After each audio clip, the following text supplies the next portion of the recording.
ಮುಂದಿನ ಸುದ್ದಿ ಗಮನಿಸ್ತಾ ಹೋಗೋದಾದರೆ ರಾಜ್ಯದಲ್ಲಿ ಸಂಪುಟ ವಿಸ್ತರಣೆಯ ಚಟುವಟಿಕೆ ಗರಿಗೆದರ್ತಾ ಇದೆ. ಸಿಎಂ ಡಿಕೆ ಶಿವಕುಮಾರ್ ಸಂಪುಟದತ್ತ ಕಾಂಗ್ರೆಸ್ ಶಾಸಕರ ಚಿತ್ತ ಇದೆ. ಡಿಕೆ ಶಿವಕುಮಾರ್ ಸಂಪುಟ ಸೇರೋಕೆ ಶಾಸಕರು ಕಸರತ್ತನ್ನ ಮಾಡ್ತಾ ಇದ್ದಾರೆ. ಮಂತ್ರಿಗಿರಿಗಾಗಿ ಒಲವನ್ನು ವ್ಯಕ್ತಪಡಿಸ್ತಾ ಇದ್ದಾರೆ. ಮಾತ್ರ ಅಲ್ಲ, ಲಾಬಿ ಕೂಡ ನಡೆಸಿದ್ದಾರೆ. ಕುತೂಹಲ ಕೆರಳಿಸಿದೆ ಡಿಕೆ ಶಿವಕುಮಾರ್ ಅವರ ಕ್ಯಾಬಿನೆಟ್ ಎರಡನೇ ಹಂತದಲ್ಲಿ ಹೇಗಿರುತ್ತೆ ಅಂತ.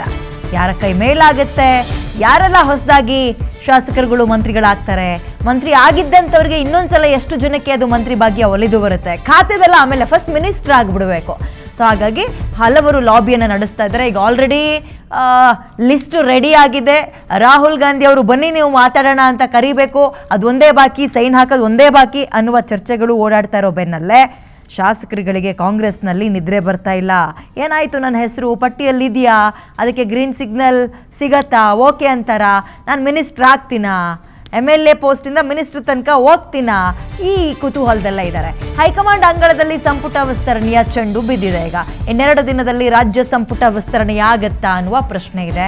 ರಾಜ್ಯ ಕಾಂಗ್ರೆಸ್ ನಾಯಕರು ನಾಳೆ ಡೆಲ್ಲಿಗೆ ಭೇಟಿ ಕೊಡೋ ಸಾಧ್ಯತೆ ಇದೆ. ವಿದೇಶದಿಂದ ರಾಹುಲ್ ಗಾಂಧಿ ವಾಪಸ್ ಆಗ್ತಾ ಇರೋ ಹಿನ್ನೆಲೆಯಲ್ಲಿ ಡಿಕೆ ಶಿವಕುಮಾರ್, ಸಿದ್ದರಾಮಯ್ಯ, BK ಹರಿಪ್ರಸಾದ್, ಡಿಕೆ ಶಿವಕುಮಾರ್ ರಾಜ್ಯದ ಮುಖ್ಯಮಂತ್ರಿಗಳು, ಸಿದ್ದರಾಮಯ್ಯ ಮಾಜಿ ಮುಖ್ಯಮಂತ್ರಿಗಳು, KPCC ಅಧ್ಯಕ್ಷ BK ಹರಿಪ್ರಸಾದ್ ಮೂವರೂ ಕೂಡ ಈಗ ತ್ರಿಮೂರ್ತಿಗಳು ದೆಹಲಿ ಪ್ರವಾಸವನ್ನು ಹಮ್ಮಿಕೊಳ್ಳಬಹುದು.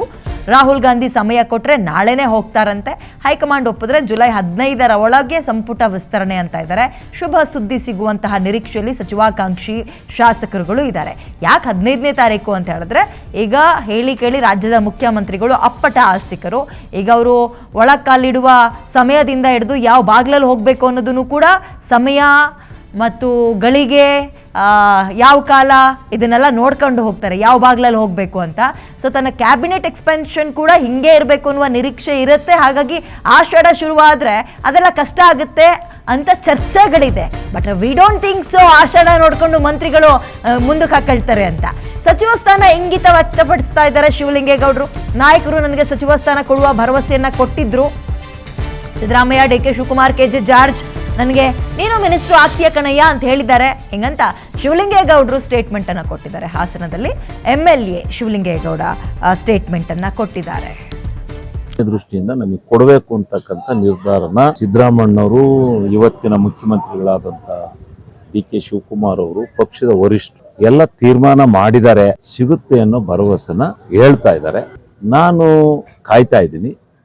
ಬಹುಶಃ ಹೈಕಮಾಂಡ್ ಏನು ತೀರ್ಮಾನ ತಗೋತೋ ಅದಕ್ಕೆ ಭದ್ರಾಗಿ. ಈಗ ಹಿಂದೆ ಸಚಿವರಾಗಿದ್ದವರಲ್ಲೂ ಮತ್ತೆ ಕಾಂಪಿಟೇಷನ್ ವಿಪರೀತ ಇದೆ ಅನ್ನೋದು ಗೊತ್ತಾಗ್ತಾ ಇದೆ. ಇಷ್ಟು ತನಕ ಶಿವಲಿಂಗೇಗೌಡರು ಮಾತಾಡ್ತಾ ಇದ್ರು, ಅವ್ರಿಗೂ ಮಂತ್ರಿಗಿರಿ ಸಿಗುತ್ತೆ ಅನ್ನುವಂತಹ ನಿರೀಕ್ಷೆ ಇದೆ. JDSನಲ್ಲಿದ್ದವರು ಕಾರಣಾಂತರಗಳಿಂದ ಕಾಂಗ್ರೆಸ್ ಕಡೆಗೆ ಬಂದರು. ಆ್ಯಂಡ್ ಆ ಭಾಗದಲ್ಲಿ ಅವರೊಬ್ಬರೇ ಕಾಂಗ್ರೆಸ್ ಲೀಡರ್ ಇದ್ದಾರೆ. ಹಾಗಾಗಿ ಏನು ಮಾಡ್ತಾರೆ ಕಾಂಗ್ರೆಸ್ನವರು, ಈ ಪ್ರಾದೇಶಿಕವಾರು ಅನ್ನೋದು ಗಮನಕ್ಕೆ ತಗೊಂಡಾಗ ಅನ್ನೋದು ಕುತೂಹಲ ಇದೆ. ಉಳಿದಂತೆ ನೋಡಿ, ಮಾಜಿ ಸಚಿವರಲ್ಲೇ ತೀವ್ರ ಸ್ಪರ್ಧೆ ಇದೆ. ದಿನೇಶ್ ಗುಂಡೂರಾವ್ ಮಿನಿಸ್ಟರ್ ಆಗಿದ್ದಂಥವ್ರು, HK ಪಾಟೀಲ್ ಹಿರಿಯರಿದ್ದಾರೆ, ಜಮೀರ್ ಅಹಮದ್ ಅವ್ರದ್ದು ಬಹಳ ಇಂಟ್ರೆಸ್ಟಿಂಗ್ ಹೆಸರಾಗಿ ಉಳ್ಕೊಂಡಿದೆ, ಏನಾಗುತ್ತೆ ಅನ್ನೋದು ಗೊತ್ತಿಲ್ಲ. ಚಲುವರಾಯಸ್ವಾಮಿ ಸಚಿವರಾಗಿದ್ದವರು, ಮಧು ಬಂಗಾರಪ್ಪ ಅವರು ಕೂಡ ಮಿನಿಸ್ಟರ್ ಆಗಿದ್ದವರು, ಸಂತೋಷ್ ಲಾಡ್, ಶಿವರಾಜ್ ತಂಗಡಗಿ, RB ತಿಮ್ಮಾಪುರ್, HC ಮಹಾದೇವಪ್ಪ ಇವರೆಲ್ಲರೂ ಮಂತ್ರಿಗಳಾಗಿದ್ದವ್ರೆ. ಆ್ಯಂಡ್ ಹಿರಿಯರಿದ್ದಾರೆ. ತೀವ್ರ ಸ್ಪರ್ಧೆ ಇದೆ, ಕಾಂಪಿಟೇಷನ್ ಇದೆ. ಅವರಲ್ಲೂ ಕೂಡ ಈ ತುಮುಲ ಅನ್ನುವಂಥದ್ದು ಇದೆ. ಏನಾಗುತ್ತಪ್ಪ, ನಮ್ಮ ಹೆಸರು ಕೈ ಬಿಡ್ತಾರಾ ಹೆಂಗೆ ಅಂತ. ಹಾಗಾಗಿ ಈ ಸಲ ಅಂದರೆ ಈ ಎರಡನೇ ಹಂತದಲ್ಲಿ ಯಾರ ಕೈ ಮೇಲಾಗುತ್ತೆ, DK ಶಿವಕುಮಾರ್ ಅವ್ರ ಕೈಯ, ಅಥವಾ ಮಾಜಿ ಮುಖ್ಯಮಂತ್ರಿ ಸಿದ್ದರಾಮಯ್ಯ ಅವ್ರ ಕೈಯ, ಅಥವಾ ಹೈಕಮಾಂಡ್ ಏನಾದರೂ ಪಟ್ಟಿಯನ್ನು ರೆಡಿ ಇಟ್ಕೊಂಡಿದ್ಯಾ, ಹಳೆದು ತೂಗಿ ಯಾರಿಗೆ ಒಂದು ಮಂತ್ರಿಗಿರಿಯನ್ನು ಕೊಡ್ತಾರೆ ಅನ್ನುವಂಥದ್ದು ಕುತೂಹಲ. ಹೊಸೊಬ್ಬರಿಗೆ ಎಷ್ಟು ಜನಕ್ಕೆ ಅವಕಾಶ ಕೊಡ್ತಾರೆ, ಹೆಣ್ಮಕ್ಳಿಗೆ ಎಷ್ಟು ಜನಕ್ಕೆ ಅವಕಾಶ ಕೊಡ್ತಾರೆ, ಪ್ರಾದೇಶಿಕವಾರು ಹೇಗೆ ಲೆಕ್ಕಾಚಾರ ಆಗ್ತಾರೆ. ಬಿಕಾಸ್ 2028ಕ್ಕೆ ಎಲೆಕ್ಷನ್ಗೆ ಬರ್ತಾ ಇದ್ದೀವಿ. ಹಾಗಾಗಿ ಪಕ್ಷ ಸಂಘಟನೆ ಮಾಡಬೇಕು, ಮಿನಿಸ್ಟರ್ ಇದ್ರೆ ಅದೊಂದು ಗತ್ತಲ್ವಾ.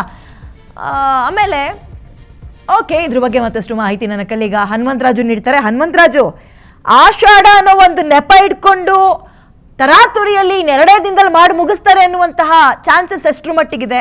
ಈಗ ಟೈಮ್ ನೋಡಿ, ಗಳಿಗೆ ನೋಡ್ಕೊಂಡು ನಾನು ಪಟ್ಟಕ್ಕೇರಬೇಕು ಅಂದವ್ರಿಗೆ ಅವಕಾಶ ಸಿಕ್ಕಾಗಿದೆ. ಅವ್ರು ಆಲ್ರೆಡಿ ಮುಖ್ಯಮಂತ್ರಿಗಳು. ಉಳಿದವರು ಕೂಡ ಆಷಾಢ ಇದೆ, ಬೇಡ ಮುಂದುವರಿಯೋಣ ಅಥವಾ ಇನ್ನು ಸ್ವಲ್ಪ ಮುಂದಕ್ಕೆ ಹಾಕ್ಲಿ ಅಂತ ಕಾಯ್ತಾರ.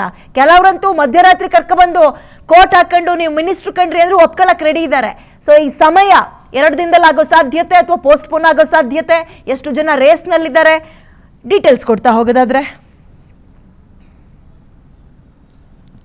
ವಿದ್ಯಾ, ಈಗಾಗಲೇ ಏನು ಸಚಿವ ಸಂಪುಟ ವಿಸ್ತರಣೆಗೆ ಸಂಬಂಧಪಟ್ಟಂತೆ ಈಗಾಗಲೇ ದೆಹಲಿಯಲ್ಲಿ ಹೈಕಮಾಂಡ್ ಭೇಟಿ ಮಾಡ್ತಕ್ಕಂಥ ರಾಜ್ಯ ನಾಯಕರು ಕೂಡ ಸಾಕಷ್ಟು ಲಾಬಿಯನ್ನು ನಡೆಸ್ತಿದ್ರು. ಇದೀಗ ಏನು ರಾಹುಲ್ ಗಾಂಧಿ ನಿನ್ನೆ ತಡರಾತ್ರಿಯಿಂದ ರಾತ್ರಿ ಅಷ್ಟೇ ಏನು ದೇಶಕ್ಕೆ ಮರಳಿ ಬಂದಿರೋದ್ರಿಂದ ಅವರು ವಿದೇಶ ಪ್ರವಾಸದಲ್ಲಿದ್ದರು. ನಿನ್ನೆ ರಾತ್ರಿ ಅಷ್ಟೇ ಏನು ದೇಶಕ್ಕೆ ಮರಳಿ ಬಂದಿರೋದ್ರಿಂದ ರಾಜ್ಯ ನಾಯಕರು ಸಾಕಷ್ಟು ತಮ್ಮ ಸಚಿವಾಕಾಂಕ್ಷಿಗಳು ಸಹ ಹೈಕಮಾಂಡ್ ಮೇಲೆ ಸಾಕಷ್ಟು ಒತ್ತಡ ಏರ್ತಾನೆ ಬರ್ತಿದ್ದಾರೆ. ಏನು ದಿನದಿಂದ ದಿನಕ್ಕೆ ಇಲ್ಲಿ ರಾಜ್ಯ ನಾಯಕರ ಮೇಲೆ ಒತ್ತಡ ಇರ್ತಿದ್ರು, ಜೊತೆಗೆ ಹೈಕಮಾಂಡ್ಗೆ ಕೂಡ ಒತ್ತಡವನ್ನು ಇರ್ತಿದ್ರು. ಈಗ ರಾಹುಲ್ ಗಾಂಧಿ ಆಗಮನದಿಂದಾಗಿ ಇಲ್ಲಿ ಇರ್ತಕ್ಕಂಥ ಡಿ.ಕೆ. ಶಿವಕುಮಾರ್, ಸಿದ್ದರಾಮಯ್ಯ ಹಾಗೂ ಕೆಪಿಸಿಸಿ ಅಧ್ಯಕ್ಷರಾದ ಹರಿಪ್ರಸಾದ್ ಕೂಡ ಏನು ಸಚಿವ ಸಂಪುಟ ವಿಸ್ತರಣೆಗಾಗಿ ಈಗಾಗಲೇ ಏನು ಸಮಯವನ್ನು ಕೇಳಿದ್ದಾರೆ. ಆದರೆ ರಾಹುಲ್ ಗಾಂಧಿ ಇದುವರೆಗೂ ಯಾವುದೇ ರೀತಿಯ ಗ್ರೀನ್ ಸಿಗ್ನಲ್ ಅನ್ನು ಕೊಟ್ಟಿಲ್ಲ. ಒಂದು ವೇಳೆ ಏನಾದರೂ ಇವತ್ತು ಸಂಜೆ ಅಥವಾ ನಾಳೆ ಬೆಳಗ್ಗೆ ಒಳಗಾಗಿ ಏನಾದರೂ ರಾಹುಲ್ ಗಾಂಧಿಯಿಂದ ಏನಾದರೂ ಗ್ರೀನ್ ಸಿಗ್ನಲ್ ಸಿಕ್ಕಿದೆ ಆದಲ್ಲಿ ಬಹುಶಃ ನಾಳೆ ಏನಾದರೂ ಮಾಜಿ ಸಿಎಂ ಸಿದ್ದರಾಮಯ್ಯ, ಡಿ.ಕೆ. ಶಿವಕುಮಾರ್ ಸೇರಿದಂತೆ ಕೆಪಿಸಿಸಿ ಅಧ್ಯಕ್ಷ ಹರಿಪ್ರಸಾದ್ ಸಹ ಏನು ದೆಹಲಿ ಪ್ರಯಾಣ ಬೆಳೆಸಿದ್ದಾರೆ. ಅದಾದ ನಂತರದಲ್ಲಿ ಈಗಾಗಲೇ ಪಟ್ಟಿ ಕೂಡ ರೆಡಿ ಆಗಿದೆ. ಈಗಾಗಲೇ ಏನು ರಾಹುಲ್ ಗಾಂಧಿ ಏನು ಮಾನದಂಡಗಳನ್ನು ನಿಗದಿಪಡಿಸಿದ್ರು ಆ ಹಿನ್ನೆಲೆಯಲ್ಲಿ ಒಂದು ಡಿ.ಕೆ. ಶಿವಕುಮಾರ್ ತಂಡದ ಒಂದು ಪಟ್ಟಿ ಆದರೆ ಇನ್ನೊಂದು ಮಾಜಿ ಸಿಎಂ ಸಿದ್ದರಾಮಯ್ಯ ಅವರ ಆಪ್ತ ಬಳಗದ ಒಂದು ಪಟ್ಟಿ ಈಗಾಗಲೇ ರೆಡಿಯಾಗಿದೆ. ಇದಕ್ಕೇನು ರಾಹುಲ್ ಗಾಂಧಿ ಅವರು ಅಂತಿಮ ಮುದ್ರೆಯನ್ನು ಮಾತ್ರ ಒತ್ತಬೇಕಾಗಿ ಈಗಾಗಲೇ ಎಲ್ಲ ರೆಡಿ ಮಾಡಿಕೊಂಡಿದ್ದಾರೆ. ಒಂದು ವೇಳೆ ಏನಾದರೂ ರಾಹುಲ್ ಗಾಂಧಿ ಏನಾದರೂ ಒಪ್ಪಿದರೆ ಈ 2 ದಿನಗಳ ಒಳಗಾಗಿ ಸಚಿವ ಸಂಪುಟ ವಿಸ್ತರಣೆ ಕೂಡ ಸಾಧ್ಯತೆ ಹೆಚ್ಚಿದೆ. ಬಹುತೇಕವಾಗಿ ಉಳಿದಿರ್ತಕ್ಕಂಥ 20 ಏನು ಸಚಿವ ಸ್ಥಾನಗಳಲ್ಲಿ ಬಹುತೇಕವಾಗಿ 17 ಸಚಿವ ಸ್ಥಾನವನ್ನು ಮುಂದುವರಿಸಿ ಇನ್ನು 3 ಖಾತೆಗಳನ್ನು ಅವರಲ್ಲೇ ಉಳಿಸ್ಕೊಂತ ಕಾರ್ಯಕ್ಕೂ ಕೂಡ ಮುಂದಾಗಿದ್ದಾರೆ. ಬಹುತೇಕವಾಗಿ 2 ದಿನಗಳಲ್ಲಿ ಏನು ಸಚಿವ ಸಂಪುಟ ವಿಸ್ತರಣೆ ಆಗೋದು ತೀರಾ ಕಡಿಮೆ ಅನಿಸಿದೆ. ಯಾಕೆ ಅಂತಂದರೆ ಈಗಾಗಲೇ 15ನೇ ತಾರೀಕಿಂದ ಆಷಾಢ ಮಾಸ ಏನು ಪ್ರಾರಂಭವಾಗುತ್ತೆ.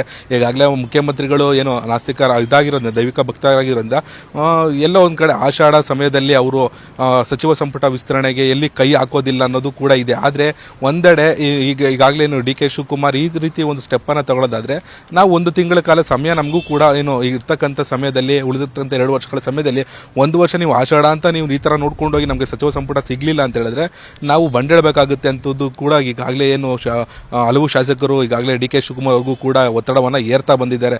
ಇವೆಲ್ಲ ಘಟನೆಗಳನ್ನು ನೋಡ್ತಾ ಇದ್ರೆ ಬಹುತೇಕವಾಗಿ ರಾಹುಲ್ ಗಾಂಧಿ ಏನು ನಿರ್ಧಾರ ಕೈಗೊಳ್ತಾರೋ ಅದಕ್ಕೆ ಎಲ್ಲರೂ ಬದ್ಧರಾಗಿರ್ತಾರೆ ಅನ್ನೋದು ನೋಡಬೇಕಾಗಿದೆ ವಿದ್ಯಾ. Okay, thank you.